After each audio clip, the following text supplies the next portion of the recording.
minha transgressão. Faz-me sentir o teu amor infinito, dá-me alegria em tua salvação. Mais uma vez eu sinto meu pecado, que é contra ti, ó Pai de amor. Concede, ó Deus, a mim misericórdia, entoarei a ti o meu louvor. Meu coração entrego a ti contrito, perdão imploro, meu Senhor e Rei, conforme a tua infinita graça, misericórdia sim alcançarei. Mais uma vez eu sinto meu pecado, que é contra ti, ó Pai de amor. Concede, ó Deus, a mim misericórdia, entoarei a ti o meu louvor.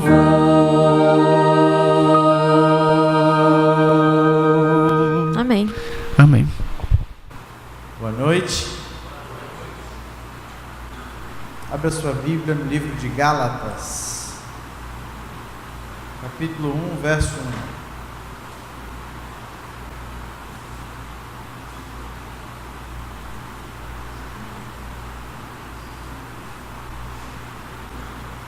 Gálatas fica no Novo Testamento, depois de Mateus, Marcos, Lucas, João, vem Romanos, Coríntios, e então Gálatas. Hoje nós vamos fazer um pequeno estudo a respeito do livro de Gálatas. Vamos começar lendo os primeiros versos, mas eu queria pedir você que não fechasse a sua Bíblia, porque a gente vai ler mais um pouquinho mais para frente, tá bom? A gente vai ler agora até o verso 9.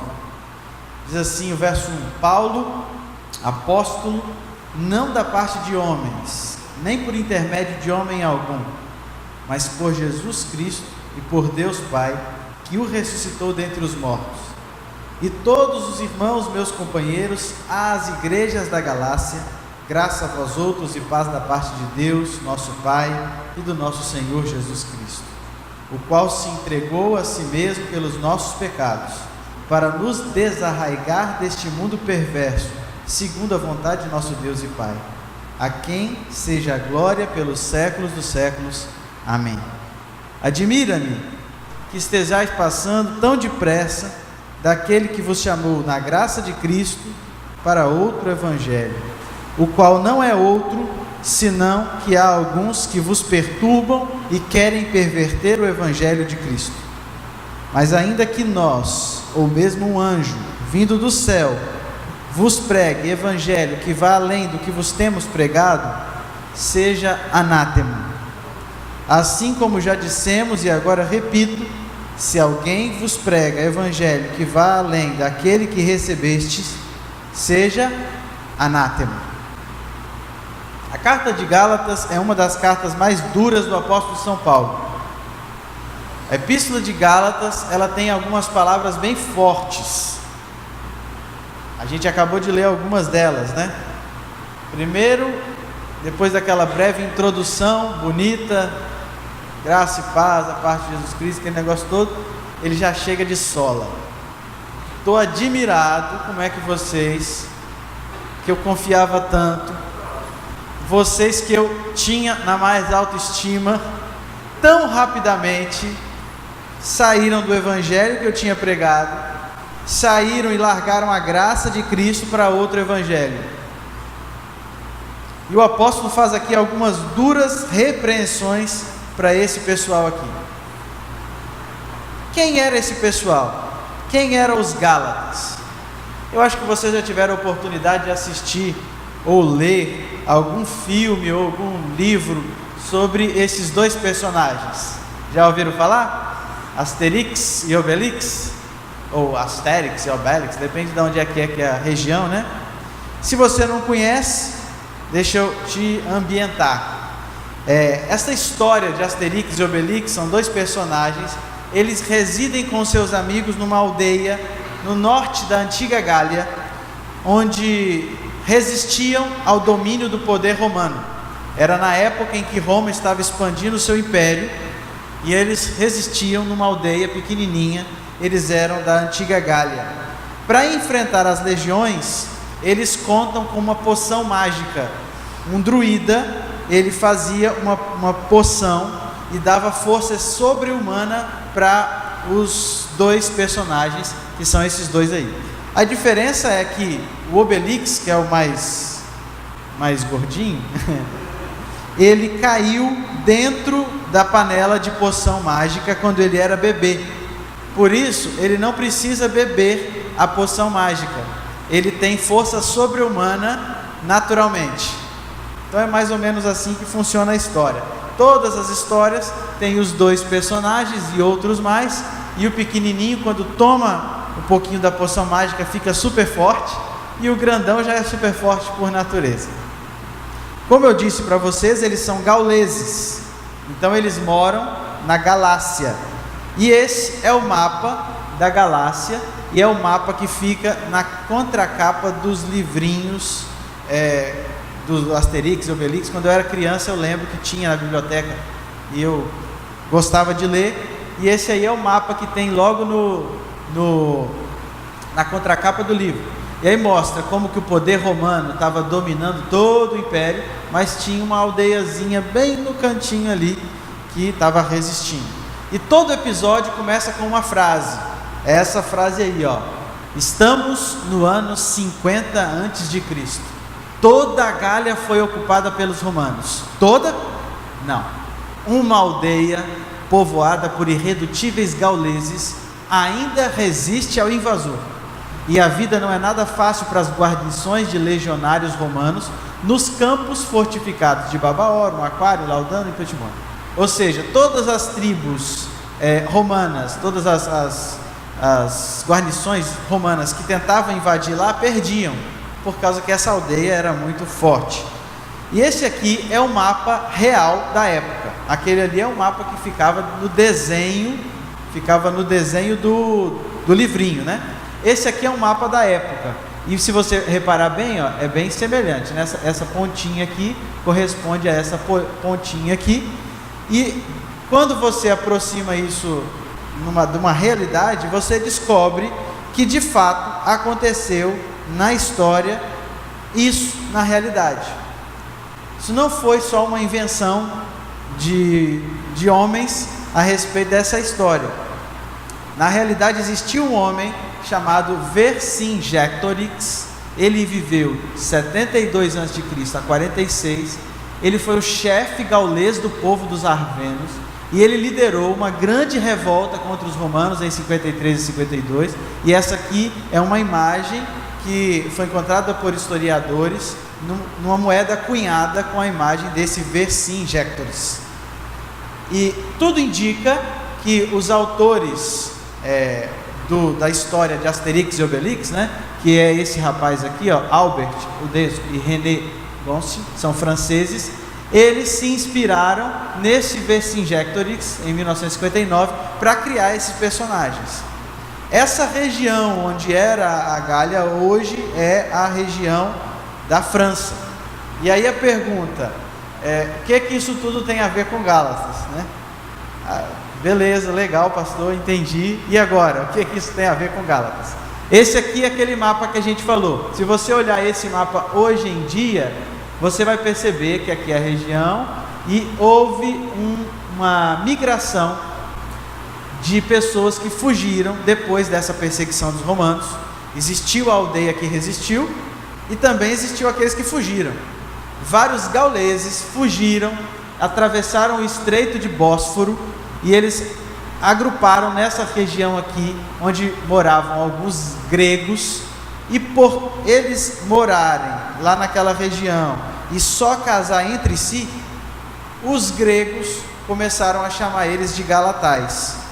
E aí os gauleses viraram galateses, né? Vamos dizer assim. Gauleses era galatai. E eles casavam só entre eles, eles eram muito bairristas. Então os gregos que moravam naquela região olhavam para eles e falavam: esses são os galatais, A região onde eles moravam acabou se tornando a Galácia. E essa região da Galácia é hoje onde existe a Turquia. O apóstolo Paulo, quando ele fez uma de suas viagens missionárias, ele chegou nessa região. E essa região tinha gregos e tinha esses descendentes gauleses, tinha esses galatais. E foi para esse público que o apóstolo Paulo pregou, fez uma série de conferências, fez semana de oração, deu estudo bíblico e converteu todo mundo. Ali começou uma igreja de pessoas que eram gregos, pessoas que eram descendentes dos gauleses, e ele começou a ensinar a palavra de Deus para eles, e eles criaram ali uma bonita congregação de membros. Só que aconteceu um grande problema. O apóstolo Paulo saiu, depois que ele ficou longe, vieram alguns judeus.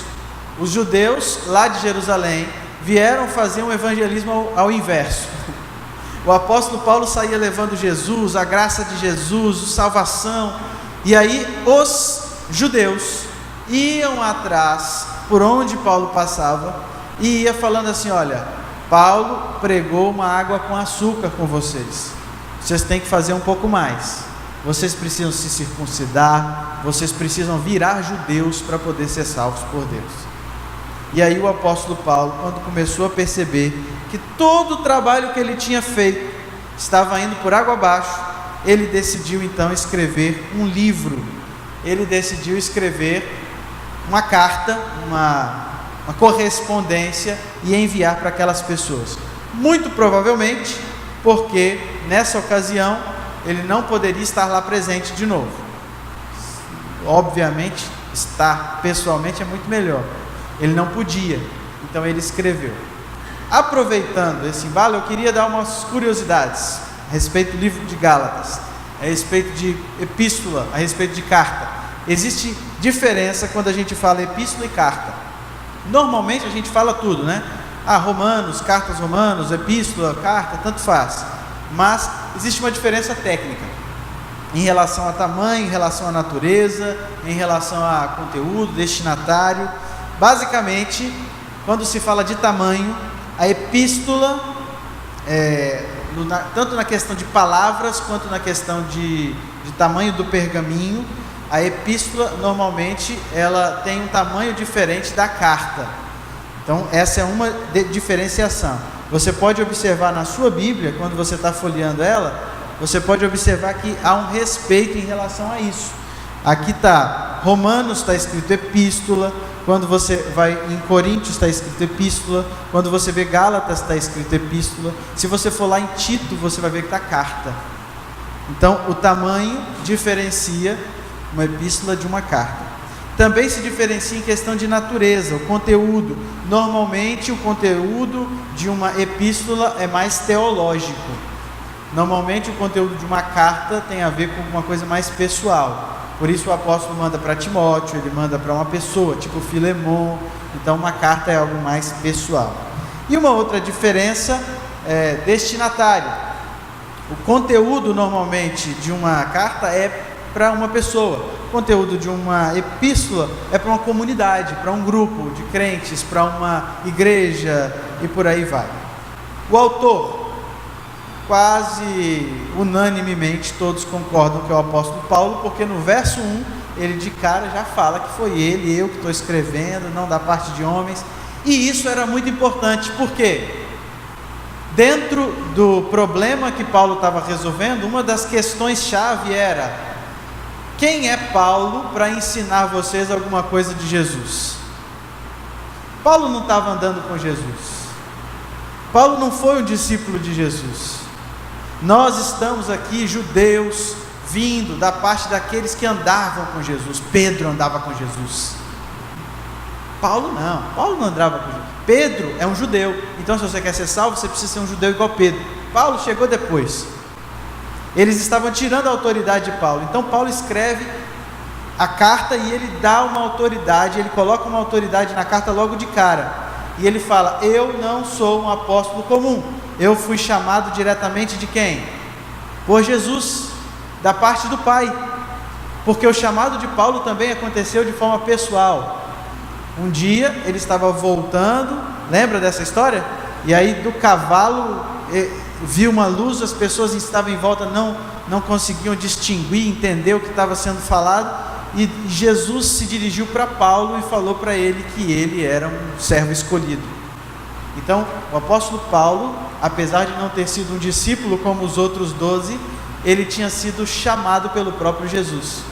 E é importante então a gente entender que essa carta foi escrita pelo apóstolo Paulo, tem uma autoridade dele. Quando ela foi escrita? Ou 45 ou 49. Por que a gente não tem certeza absoluta? Porque durante a primeira viagem missionária que Paulo fez, um pouquinho antes de 45. Então se ele visitou pela primeira vez, quando ele passou ali algumas cidades ao sul da Galácia, foi 45. Só que durante a segunda viagem missionária de Paulo, um pouco antes de 49, ele visitou algumas cidades do norte da Galácia. Então pode ser que ele escreveu para as igrejas ou para o público que estava residindo no norte da Galácia. Então a gente não tem certo se foi escrito por volta de 45 ou 49. Qual é o contexto da carta? E aqui é onde a gente aprende um pouco mais, por isso eu gostaria de gastar um pouco mais de tempo. A gente acabou de falar que os Gálatas tinham sido convertidos. Eles tinham sido convertidos pelo apóstolo Paulo. E aí chegou uma comitiva de Jerusalém, alguns judeus, e começaram a pregar uma forma distorcida de cristianismo.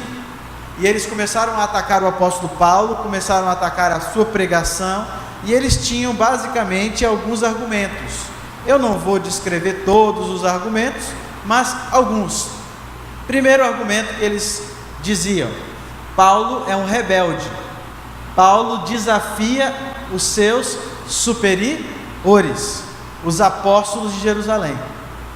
Por que essa rebeldia? Por que Paulo era visto com essa rebeldia? Porque o apóstolo Paulo tinha compreendido que o chamado que Deus tinha feito para ele era para expandir o reino além de Judeia, Samaria. Jesus tinha falado com os 12: eu quero que depois que eu subir, vocês preguem para a Judeia, Samaria e o que? Continua até os confins. O pessoal parece que ouviu só a primeira parte, ficou em Judeia ali, Jerusalém, e estava resistindo levar o evangelho para mais distante. Quando o apóstolo Paulo foi convertido, Deus deu uma missão para ele. Falou: você vai ser um instrumento, um vaso escolhido para levar a palavra de Deus para os gentios. Então ele entendeu basicamente que ele tinha uma missão diferente dos outros. Não era ficar em Jerusalém, era sair. Hoje em dia algumas pessoas também recebem missões assim. A gente precisa saber respeitar. Às vezes a gente não respeita, né? Mas tem pessoas que têm missões diferentes dentro da igreja, ministérios diferentes. Tem gente que tem mais facilidade para lidar com uma pessoa que já saiu da igreja. Tem gente que tem mais facilidade para lidar com uma pessoa que é questionadora, que é um universitário, um agnóstico, um ateu. Tem gente que tem mais facilidade de lidar com uma pessoa elitizada. Tem ministérios dentro da igreja para atingir pessoas de um público diferenciado, pós-moderno. E a gente precisa entender que Deus atinge pessoas diferentes de maneiras diferentes.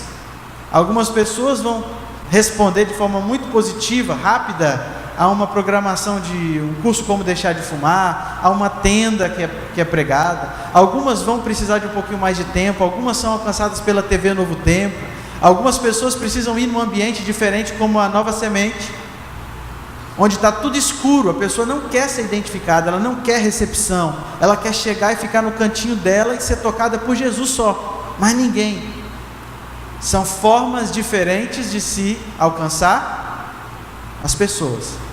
E o apóstolo Paulo sabia que a forma dele devia ser outra. Falei, eu não posso atuar como os discípulos. Eu tenho que sair, eu tenho que pegar um navio, eu tenho que ir lá para longe, eu tenho que pregar lá longe, eu tenho que trabalhar de maneira diferenciada, eu tenho que separar o que é princípio do que é regra. E aí muita gente fica um pouco chateada com alguns pregadores, ou com alguns evangelistas, ou com alguns missionários que precisam fazer isso. Precisam falar assim, não, isso aqui é regra da igreja, faz isso durante muitos anos, mas é regra, não é princípio. Isso aqui é princípio, isso aqui a gente não abre mão. O apóstolo Paulo fez isso. O apóstolo Paulo, ele separou, isso aqui é uma regra que os judeus fazem, e circuncisão não é necessário para ser crente. O apóstolo Paulo convertia de acordo com a compreensão que ele tinha da graça de Jesus. E aí as pessoas começaram a dizer, o apóstolo Paulo é um rebelde, ele desafia as autoridades de Jerusalém, ele faz o trabalho diferente dos outros, ele está convertendo todo mundo, batizando, mas ele não pede autorização para a gente. Eu só acho que tinha um pouquinho de ciúme também. E aí o apóstolo Paulo, ele dá a sua versão no verso 11, vamos ler? Verso 11 até o capítulo 2, verso 10, ele explica algumas coisas aqui. Olha só o que diz: faço-vos, porém, saber, irmãos, que o evangelho por mim anunciado não é segundo o homem, porque eu não recebi nem o aprendi de homem algum, mas mediante a revelação de Jesus Cristo. Porque ouviste qual foi o meu proceder outrora no judaísmo, como sobremaneira perseguia eu a igreja de Deus e a devastava. Na minha nação, quanto ao judaísmo, avantajava-me a muitos da minha idade, sendo extremamente zeloso das tradições de meus pais.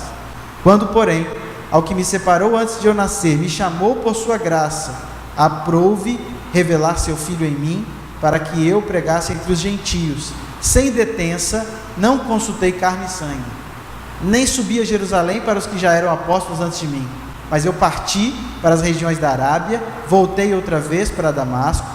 Decorridos 3 anos, subi a Jerusalém para avistar-me com Cefas, que é Pedro, permaneci com ele 15 dias, não vi outros dos apóstolos senão Tiago, irmão do Senhor. Ora, acerca do que vos escrevo, eis que diante de Deus testifico que não minto. Depois eu fui para as regiões da Síria, da Cilícia, não era conhecido de vista das igrejas da Judéia que estavam em Cristo. Ouviam somente dizer, aquele que antes nos perseguia, agora prega a fé que outrora procurava destruir, e glorificavam a Deus a meu respeito. 14 anos depois, subi outra vez a Jerusalém com Barnabé, levando também a Tito. Subi em obediência a uma revelação, e lhes expus o evangelho que prego entre os gentios, mas em particular aos que pareciam de maior influência, para de algum modo não correr ou ter corrido em vão.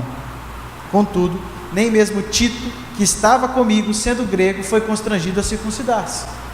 E isto por causa dos falsos irmãos que se entremeteram com o fim de espreitar a nossa liberdade, que temos em Cristo Jesus, e reduzir-nos à escravidão, aos quais nem ainda por uma hora nos submetemos, para que a verdade do Evangelho permanecesse entre vós. E quanto àqueles que pareciam ser de maior influência, quais tenham sido outrora, não me interessa, Deus não aceita a aparência do homem, esses digo, que me pareciam ser alguma coisa, nada me acrescentaram. Antes, pelo contrário, quando viram que o evangelho da incircuncisão me fora confiado, como a Pedro da circuncisão, pois aquele que se operou eficazmente em Pedro para o apostolado da circuncisão, também operou eficazmente em mim para com os gentios, e quando conheceram a graça que me foi dada, Tiago, Cefas e João, que eram reputados colunas, me estenderam a mim e a Barnabé a destra da comunhão, a fim de que nós fôssemos para os gentios e eles para a circuncisão. Recomendamo-nos somente que nos lembrássemos dos pobres, o que também me esforcei por fazer. Está vendo a explicação de Paulo? É interessante quando a gente sabe o contexto, né?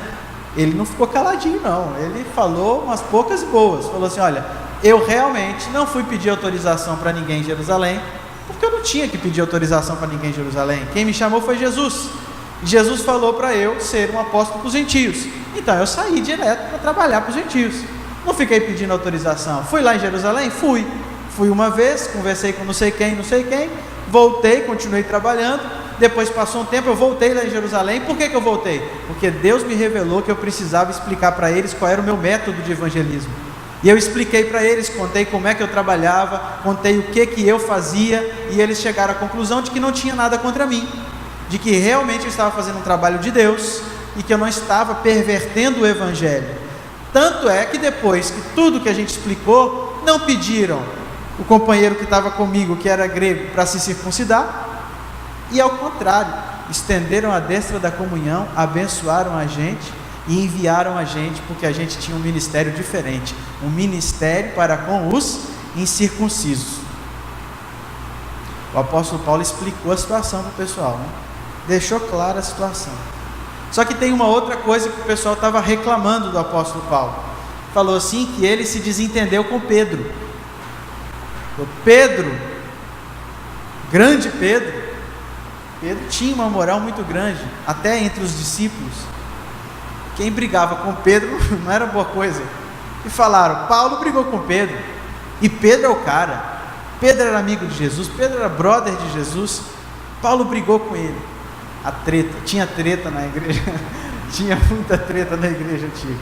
Quando o poder do Espírito Santo está na igreja, quando a igreja começa a trabalhar, parece que as coisas começam a dar treta, né?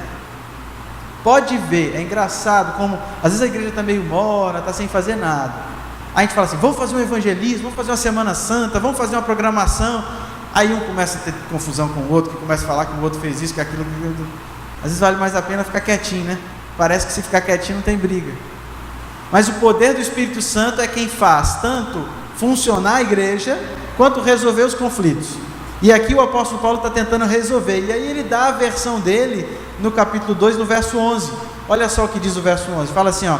Quando Cefas, que é Pedro, veio a Antioquia, eu resisti face a face com ele, porque ele se tornara repreensível. Com efeito, antes de chegarem alguns da parte de Tiago, ele comia com os gentios. Quando porém chegaram, ele se afastou e por fim veio apartar-se, temendo os da circuncisão. E também os demais judeus dissimularam com ele, a ponto de o próprio Barnabé ter se deixado levar pela dissimulação deles. Quando porém vi que não procediam corretamente segundo a verdade do Evangelho, eu disse a Cefas, na presença de todos, se sendo tu judeu, vives como gentio e não como judeu, por que obrigas os gentios a viverem como judeus? Deve ter sido muito massa ver essa briga, né? Já pensou? Pedro e Paulo, os dois grandes gigantes, de repente, Paulo vira e fala assim, se você está aqui no meio da gente como gentio, na hora que chega os judeus você disfarça. Por que você quer obrigar eles a serem judeus? Está errado. O apóstolo Paulo usa a carta de Gálatas para dar uma explicação, para dar a sua versão dos fatos, e para mostrar para aquela igreja que estava dividida, que havia uma segunda versão. Existia uma outra situação que eles precisavam compreender. E aí o apóstolo Paulo não perde tempo só com briga, só com discussão, só com o que aconteceu. E aí nós vamos para a terceira parte da nossa mensagem. Paulo tinha pregado para eles a respeito da circuncisão, a respeito da salvação, e ele tinha falado que a salvação não era necessária com a circuncisão. Aquelas pessoas começaram a dizer que Paulo tinha mudado de ideia. Paulo tinha pregado sobre a circuncisão necessária para a salvação, ele mesmo era uma pessoa circuncidada, e ele tinha facilitado o evangelho para eles. E aí o apóstolo Paulo gasta o restante da sua carta para explicar a respeito da salvação, do evangelho, e exaltando a Cristo como o único modo para a nossa salvação. No livro de Gálatas é quando a gente tem algumas das passagens mais profundas com respeito à salvação. Se você tiver oportunidade em casa, eu te incentivo, sabendo dessa introdução que a gente está tendo aqui, né? Eu incentivo você depois a ler a carta de Gálatas. A carta de Gálatas, ela tem algumas das passagens que são mais conhecidas em relação à fé. Já não vivo mais eu, quem vive é Cristo em mim. E ela exalta Jesus.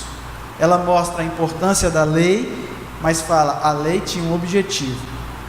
A circuncisão tinha um objetivo. Hoje, nós todos somos salvos pela graça de Deus. O propósito principal do apóstolo Paulo, ao escrever aos irmãos de Gálatas, aos galatais, não era nem se defender. O apóstolo Paulo queria converter aquele povo que estava convertido e agora estava acreditando numa salvação vinda através de obras. O apóstolo ficou muito preocupado, porque ele percebeu que ele tinha pregado uma salvação pela fé, ele tinha falado da graça de Jesus, salvadora, e aquelas pessoas tinham entendido que eles precisavam começar a fazer coisas, obedecer lei para poder ser salvo, circuncidar para ser salvo, guardar sábado para ser salvo, dar dízimo para ser salvo.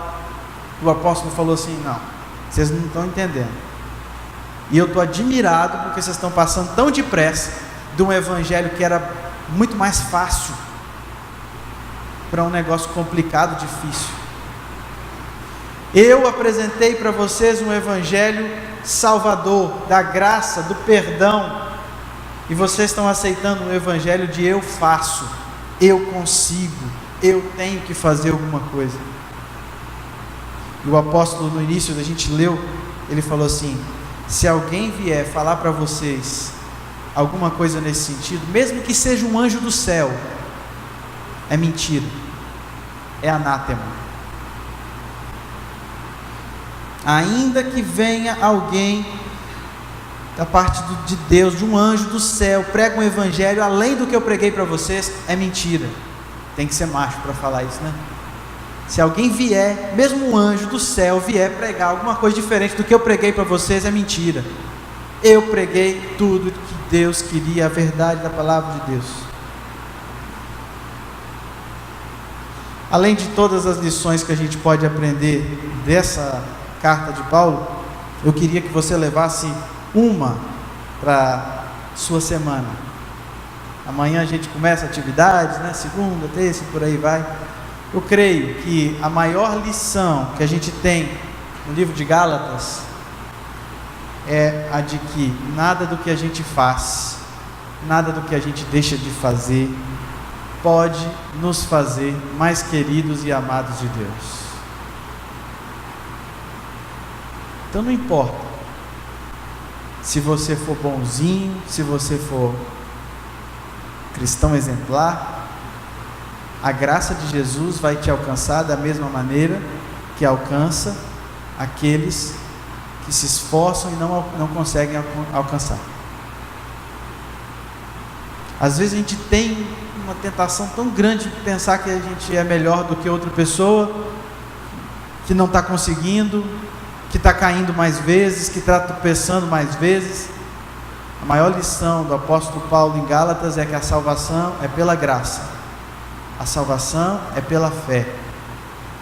A gente pode querer contribuir, a gente pode querer ajudar, mas não precisa. É anátema, é mentira. É só através do amor de Jesus. É a graça dele, é um presente que ele dá, que nos salva. Se depois que você recebeu esse presente, você quiser viver uma vida melhor, louvado seja ele, e ele vai te dar força para isso. Mas antes de você tentar ser melhor, você precisa aceitar esse presente. Antes de você sair tentando melhorar a sua vida, tentando vencer pecado, antes de você tentar ser um bom cidadão, você precisa aceitar o presente de Deus, a graça de Deus sobre a sua vida, a salvação em Cristo Jesus no seu coração. Nessa noite nós vamos cantar, encerrando esse culto, um hino que fala sobre a graça de Deus. A graça de Deus é infinita, porque enquanto a gente tem vida, ela pode nos alcançar. Mas a graça de Deus também tem um fim, quando a nossa vida tem um fim, quando a gente não pode mais escolher. Por isso hoje é o dia em que a gente deve abrir o coração e aceitar a salvação na nossa vida. Hoje é o dia que precisa fazer um concerto. E amanhã, quando você acordar de manhã, Hoje é o dia. E você faça um concerto com Jesus e aceite a graça de Jesus para que ela possa te fazer um cidadão melhor, para que ela possa te ajudar. Mas aceite todos os dias a graça de Jesus sobre a sua vida. Você pode ser melhor, você pode ser pior, você pode tropeçar, cair de novo, não interessa. O amor de Deus continua sobre você e o presente da graça de Deus continua sendo oferecido de graça para você. Não deixe que o que você faça ou deixe de fazer te faça sentir menos importante ou mais importante. O apóstolo Paulo deixou claro que esse é o Evangelho. Qualquer evangelho diferente desse é mentira, é anátema. Por isso a palavra de Deus diz que o Evangelho é a boa nova, né? É um presente, é uma boa nova. E eu quero convidar você a ficar em pé para a gente cantar a respeito dessa boa nova. Queria que a gente cantasse a respeito dessa graça de Jesus, que é maravilhosa, essa graça de Jesus que nos alcança, que nos transforma, essa graça que nos dá poder para ser pessoas melhores a cada dia.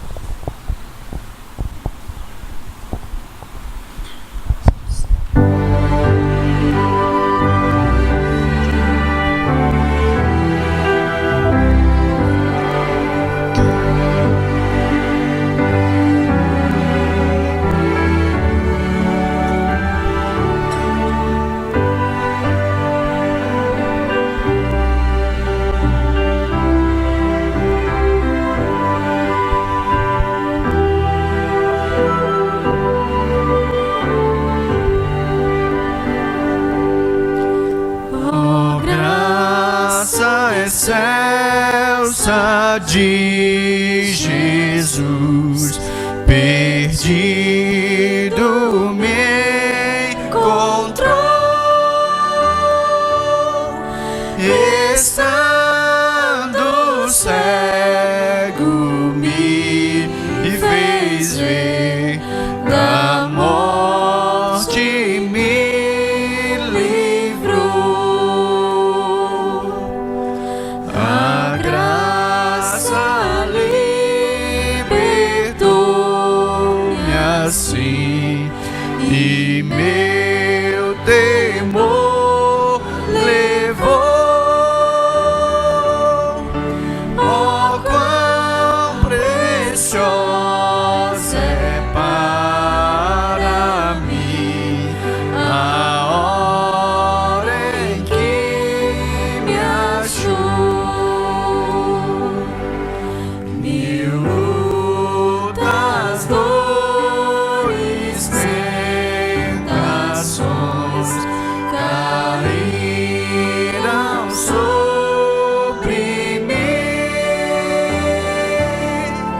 porém a graça me salvou.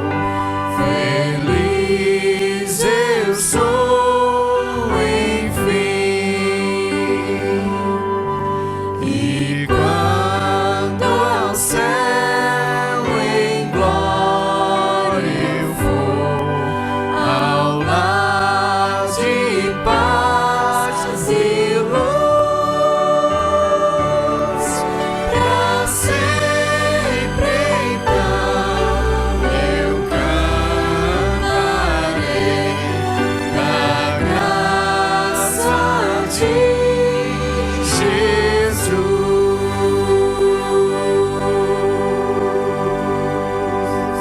Oremos.